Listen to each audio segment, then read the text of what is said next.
చొప్పున 6 లక్షల కోట్ల రూపాయలు ఆయన గారు చేసిన అప్పులకు తప్పులకు ఈ రోజు నేను పాయమాలు కట్టాల్సి వస్తుంది.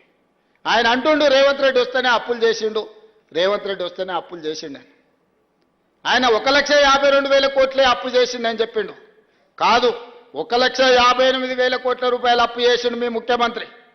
కానీ ఆ 1,52,000 కోట్ల 58,000 కోట్ల రూపాయలలో 1,52,000 కోట్ల రూపాయలు 15 నెలల ఆయన చేసిన అప్పులకు అసలు మిత్తి నేను కట్టాల్సి వచ్చింది.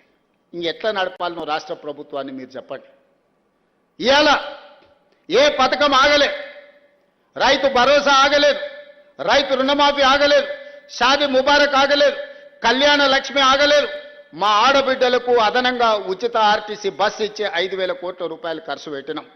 ఇవాళ దొడ్డు బియ్యం ఇస్తే మిల్లర్లు కొంతమంది దళారులు దోసుకుంటుంటే ఇవాళ ప్రతి పేదవాడికి ప్రతి మనిషికి 3,10,00,000 మందికి సన్న బియ్యం ప్రతి మనిషికి 6 కిలోల చొప్పున 3 కోట్ల మందికి ఇవాళ సన్న బియ్యం ఇస్తున్నాం.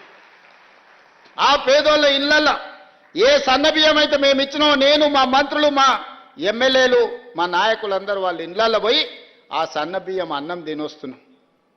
ఇవాళ సన్న బియ్యం పథకాన్ని మేము అమలు చేసినాం.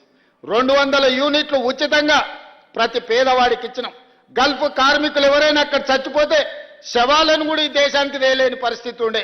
ఇవాళ శవాలను తేవడమే కాదు, 5 లక్షల రూపాయల కుటుంబాలను ఆదుకోవడానికి ఇస్తున్నాం. వాళ్ళ పిల్లల చదువులకు ఆదుకున్నాం. 10 లక్షల రూపాయలు రాజీవ్ ఆరోగ్యశ్రీ ఈరోజు వాళ్ళకి అమలు చేస్తున్నాం. గిగ్ వర్కర్లు ఎక్కడైనా చచ్చిపోతే ఏదైనా ప్రమాదం జరిగితే 5 లక్షల రూపాయలు ఈరోజు వాళ్ళని ఆదుకోవడానికి వాళ్ళకు ప్రమాద బీమా పథకాన్ని కూడా ఇవాళ గిగ్ వర్కర్ల కోసం తీసుకొచ్చి పెట్టినాం. నేను అడుగుతున్న ఇవాళ మీరు ఆలోచన చేయండి. ఆనాటి పథకాలను అమలు చేయడమే కాదు, అదనంగా ఆర్టీసీలో ఆడబిడ్డలకు ఉచితంగా బస్సు ప్రయాణం ఇచ్చినాం. 500 రూపాయలకే సిలిండర్ ఇచ్చినాం. ఈరోజు సన్న బియ్యం పథకాన్ని అమలు చేసినాం. ఇట్లా చెప్పుకుంటూ పోతే ప్రతి పథకాన్ని ఈరోజు రాష్ట్ర ప్రభుత్వం అమలు చేసింది.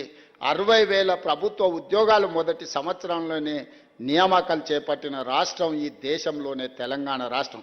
స్వతంత్రం వచ్చినప్పటి నుంచి ఈ రోజు వరకు ఏ రాష్ట్రం కూడా మొదటి సంవత్సరంలోనే 60,000 ప్రభుత్వ ఉద్యోగాలు ఇచ్చిన రాష్ట్రం ఏదైనా ఉంటే, ఇంక్లూడింగ్ నరేంద్ర మోడీ గారు గుజరాత్ రాష్ట్రంలో ఉన్నా కూడా నేను సవాల్ చేస్తున్నా, మాతో పోటీ పడమనుండి మేము ప్రతి డిపార్ట్మెంట్లో ఇచ్చిన ప్రతి ఉద్యోగం యొక్క వివరాలు ఇస్తాను.